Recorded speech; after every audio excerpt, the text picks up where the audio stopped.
Doctor नूतन रानी LBSM college Jamshedpur. आज मैं semester 3 के बच्चों को भक्ति आंदोलन के बारे में बताऊंगी कि भक्ति आंदोलन का उद्भव क्यों हुआ और इसके उदय के क्या कारण थे। तो आइए हम लोग समझें कि भक्ति आंदोलन के उद्भव के क्या कारण थे। तो भक्ति आंदोलन भारतीय इतिहास का एक प्राचीन एवं महत्वपूर्ण आंदोलन था। प्राचीन काल से ही हिंदू दर्शन में जीवन का अंतिम लक्ष्य मोक्ष बताया गया है और इसे प्राप्त करने के 3 मार्ग हैं: ज्ञान मार्ग, कर्म मार्ग और तीसरा भक्ति मार्ग। मोक्ष प्राप्ति के प्रथम 2 मार्ग अत्यंत कठिन हैं। ज्ञान और कर्म का अनुसरण करना प्रत्येक मनुष्य के लिए संभव नहीं है, इसलिए सामान्यतः जनता भक्ति मार्ग की ओर उन्मुख हुई।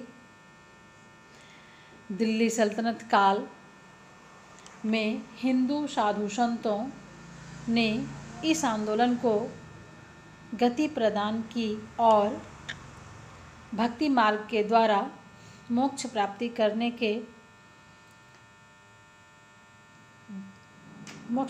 करने के लिए जनसाधारण को प्रेरित किया। भक्ति आंदोलन का उद्भव। भक्ति आंदोलन के उद्भव के संबंध में विभिन्न प्रकार के मत प्राप्त होते हैं। वेबर और ग्रियर्सन की मान्यता है कि भक्ति और ईश्वर की एकता का विचार हिंदुओं ने ईसाइयों से प्राप्त किया था।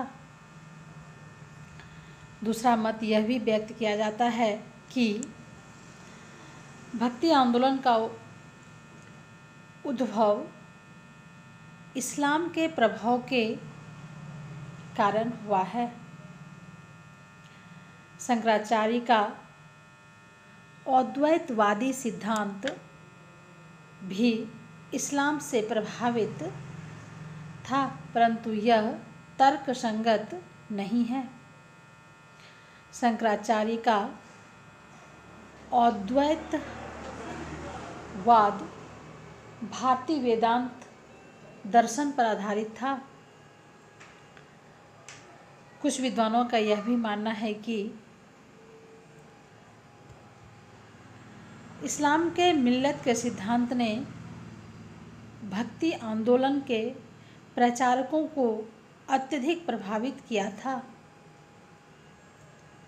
मिल्लत मीन्स भाईचारा। मूर्ति पूजा का विरोध भी इसी तथ्य का परिचायक है कि इस्लाम धर्म के सिद्धांतों को सहज ही स्वीकार कर लिया गया था, परंतु तथ्य की कसौटी पर ये सब तर्क खरे नहीं उतरते हैं। केवल कुछ समानता के आधार पर यह मत प्रतिपादित करना न्यायसंगत प्रतीत होता है। बार्थ का मत है कि भक्ति आंदोलन हिंदू धर्म का ही एक अंग था। यह भक्ति आंदोलन के उद्भव में इस्लाम धर्म के योगदान को अंकित किया जाए तब इतना निश्चय ही कहा जा सकता है कि मूर्ति पूजा विरोधी कट्टर मुल्ला वर्ग ने अपने हिंदू विरोधी कार्यों से इसे गति अवश्य प्रदान की। भक्ति आंदोलन का उद्देश्य। डॉक्टर आशीर्वादी लाल श्रीवास्तव ने लिखा है कि भक्ति आंदोलन के 2 मुख्य उद्देश्य थे। प्रथम, हिंदू धर्म में सुधार करना, जिससे वह इस्लामी प्रचार और प्रसार के आक्रमणों को झेल सके, और द्वितीय हिंदू एवं इस्लाम धर्म में समन्वय स्थापित करना और दोनों जातियों में सौहार्दपूर्ण संबंध स्थापित करना। जहाँ तक प्रथम उद्देश्य का संबंध था, भक्ति आंदोलन के प्रवर्तकों को पूर्ण सफलता प्राप्त हुई, परंतु अपने दूसरे उद्देश्य को प्राप्त करने में यह आंदोलन पूर्ण रूप से असफल सिद्ध हुआ। इस्लाम धर्म के समर्थकों ने यह स्वीकार नहीं किया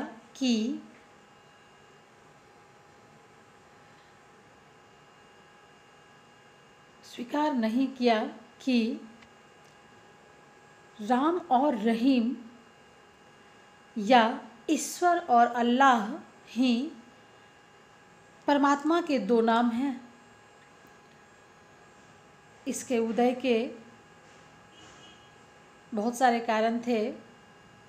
पहला था कारण ब्राह्मण धर्म की जटिलता, दूसरा था मंदिरों व मूर्तियों का विनाश, तीसरा था जाति व्यवस्था की जटिलता, चौथा मुस्लिम आक्रमणकारियों के अत्याचार, पांचवा हिंदू की पलायनवादी प्रवृत्ति, छठा हिंदू धर्म और जाति की सुरक्षा की भावना, नेक्स्ट था इस्लाम का प्रभाव, और लास्ट 8 नंबर में है राजनीतिक वातावरण। तो आइए हम लोग पहला कारण समझें। ब्राह्मण धर्म की जटिलता क्या थी? तो डॉक्टर यूसुफ हुसैन ने भक्ति आंदोलन के उदय के कारणों पर प्रकाश डालते हुए लिखा है कि ब्राह्मणवाद मूल रूप से एक बौद्धिक सिद्धांत बनकर रह गया था। यह हृदय में अधिकारों की उपेक्षा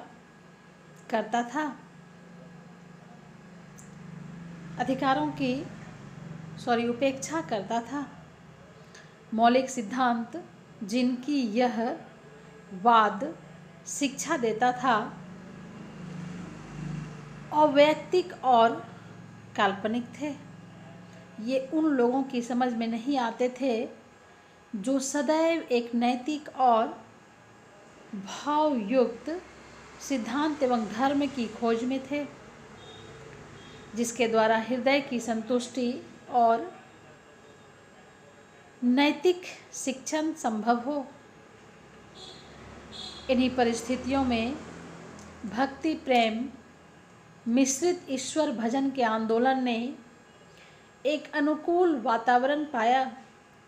वस्तुतः इस समय हिंदू धर्म का स्वरूप अत्यंत जटिल हो गया था और उपवास, कर्मकांड व आडंबर उत्तरोत्तर बढ़ रहे थे।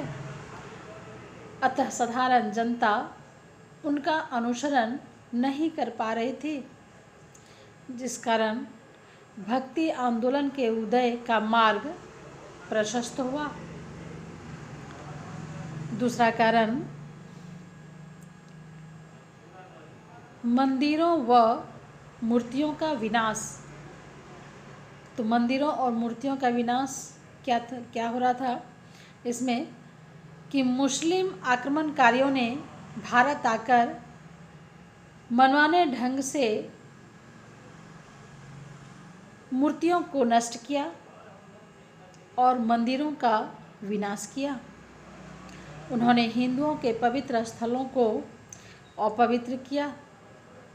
हिंदू स्वेच्छा से अपने धर्म का पालन नहीं कर सकते थे। फलतः ईश्वर भक्त हिंदुओं ने इष्ट देवता की मूर्ति के अभाव में भक्ति मार्ग को अपना लिया, क्योंकि यही मार्ग उन्हें श्रेष्ठ निरापद प्रतीत हुआ। तीसरा कारण है जाति व्यवस्था की जटिलता। तो कट्टरपंथी हिंदुओं ने विदेशी मुस्लिम आक्रमणकारियों के प्रभाव से हिंदू धर्म को बचाने के लिए उसे जटिलता का रक्षा कवच पहना दिया और खान पान, विवाह तथा वर्ण व्यवस्था को पहले की अपेक्षा कठोर रूप प्रदान किया। उसमें किसी प्रकार का फेरबदल करने का अधिकार किसी को प्राप्त नहीं था, जिससे निम्न जातियों की स्थिति दिनों दिन खराब होने लगी। वे एक और उच्च वर्ग की घृणा की भावना से दुखी थे और दूसरी ओर मुस्लिम आक्रमणकारी उनका शोषण करते थे। हिंदू धर्म में मोक्ष का मार्ग सभी वर्गों के लिए उन्मुख नहीं था, परंतु भक्ति आंदोलन के प्रवर्तकों ने अपनी उदारता के कारण मोक्ष का द्वार सभी के लिए खोलकर निम्न जाति के लोगों को इस ओर आकर्षित किया। नेक्स्ट कारण है मुस्लिम आक्रमणकारियों का अत्याचार। तो भक्ति काल के उदय का एक अन्य महत्वपूर्ण कारण यह है कि जब मुसलमान हिंदुओं पर अत्याचार करने लगे तो हिंदू निराश होकर ईश्वर की ओर उन्मुख हुआ। मध्यकाल के सभी मुस्लिम किसी न किसी रूप में हिंदुओं पर अत्याचार किया करते थे, जिस कारण पीड़ित हिंदू भक्ति की ओर अग्रसर हुआ।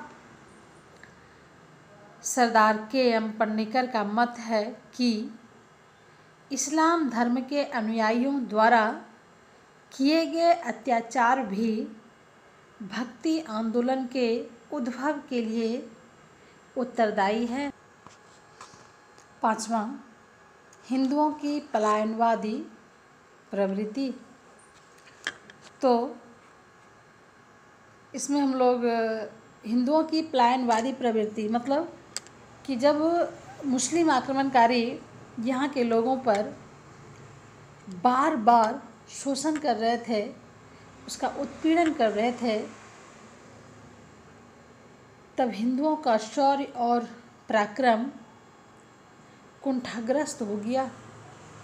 हिंदू ईश्वर की भक्ति की ओर झुकने के लिए बाध्य हुए और उसके माध्यम से मुसलमानों से मुक्ति का मार्ग ढूंढने का प्रयास किया। डॉक्टर विद्याधर महाजन ने लिखा है कि भक्ति आंदोलन ने उस भावना का प्रतिनिधित्व किया जिसे पलायनवाद का नाम दिया जा सकता है। इस समय में बहुत से हिंदुओं ने सांसारिक जीवन में उन्नति करने के लिए कोई मार्ग न पाया और इसमें कोई आश्चर्य नहीं कि कोई भक्ति में आश्चर्य नहीं कि उन्होंने स्वयं भक्ति में अपना विश्वास रखकर अपने को भूल जाना चाहा। नेक्स्ट पॉइंट है हिंदू धर्म जाति की सुरक्षा की भावना। मुसलमान हिंदू राज्य को मुस्लिम राज्य में परिवर्तित करना चाहता था, अतः उनका हिंदुओं के प्रति व्यवहार अत्यंत कठोर और उग्र था। वे हिंदुओं को तरह तरह से प्रलोभन देते थे ताकि वो अपना धर्म छोड़कर मुस्लिम धर्म को स्वीकार कर ले, जिस कारण हिंदुओं के हृदय में अपने धर्म और जाति की सुरक्षा का प्रश्न उठ खड़ा हुआ, जो कि अत्यंत ही आवश्यक था। अतः उन्होंने भक्ति आंदोलन के संतों और समाज सुधारकों के माध्यम से अपने धर्म और जाति की सुरक्षा हेतु हर संभव प्रयास किया। नेक्स्ट पॉइंट था इस्लाम का प्रभाव। तो डॉक्टर ताराचंद, डॉक्टर कुरैशी व के.ए. निजामी की मान्यता है कि भक्ति मार्ग का उदय इस्लाम के संपर्क के कारण हुआ। इस्लाम में जाति प्रथा का कोई स्थान नहीं है और भक्ति आंदोलन के सभी संत जाति प्रथा के विरुद्ध थे। कुछ लोग इस्लाम के एकेश्वरवाद के सिद्धांत के कारण भी भक्ति आंदोलन पर इस्लाम के प्रभाव को सिद्ध करने का प्रयास करते हैं, परंतु यह सत्य नहीं है कि इस्लाम की सरलता, एकेश्वरवाद और जाति पाति के विरोध ने हिंदू धर्मशास्त्रियों का ध्यान उन त्रुटियों की ओर इंगित किया जो हिंदू धर्म में व्याप्त थी। उन्होंने उन कमियों को दूर करने का प्रयास किया। निसंदेह भारतवासी विभिन्न देवी देवताओं की पूजा करते हैं, परंतु यहाँ विभिन्नताओं के बाद एकता को सदैव अनुभव किया गया। और लास्ट कारण है राजनीतिक वातावरण। तुर्कों के नृशंस आक्रमणों के कारण हिंदू समाज व धर्म को गहरा आघात लगा।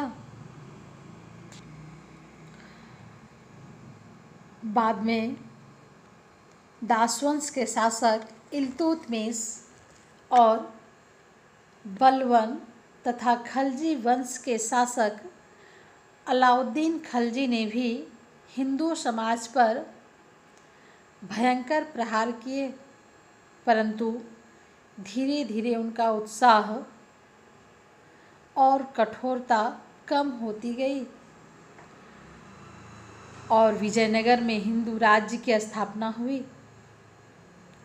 मेवाड़ में राजपूतों ने अपनी सत्ता को मजबूत कर लिया, जिससे हिंदुओं को एक बार पुनः संगठित होने का अवसर मिला।